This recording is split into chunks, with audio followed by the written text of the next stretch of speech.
ဝိုင်းကြိုက်တဲ့သူတွေအတွက်ဝိုင်းရည်စင်ကံမင်္ဂလာပါရှင် Zero Knowledge ကကြိုဆိုပါရစေဒီတစ်ခါမှာတော့ကျွန်မကကမ္ဘာတဝန်းမှာရှိတဲ့ထူးဆန်းတဲ့ပန်းဖြေစရာနေရာတချို့ကိုပြောပြပေးမှာပါ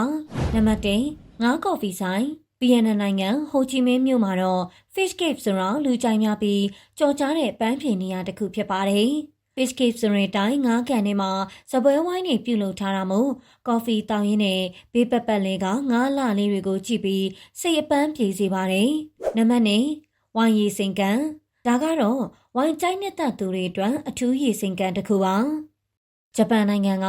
Unison Spa ပန်းဖြေစကန်ဟာရေချိုးကန်ကြီးကြီးထဲမှာဝိုင်းနေအပြည့်ဖြည့်ထားတာပါ။လူတွေဟာရေစိန်တာမဟုတ်ပဲဝိုင်းကန်ထဲမှာစိန်ကြပါတယ်။တစ်သီးတွေနဲ့ပြုလုပ်ထားတဲ့ဝိုင်းနေမို့ဝိုင်းကန်ထဲမှာစိန်ပေးတာကအသားရည်လှပစေတယ်လို့ယူဆကြပါတယ်။ဝိုင်းကန်ရဲ့ဘေးပတ်ပတ်လည်မှာတော့အေယာမဝိုင်းပလင်းကြီးတွေနဲ့အလှဆင်ထားပါသေးတယ်။နံပါတ်3စက်ရုပ်စားတောက်ဆိုင်ဂျပန်နိုင်ငံရှင်ဂျူကူမြို့က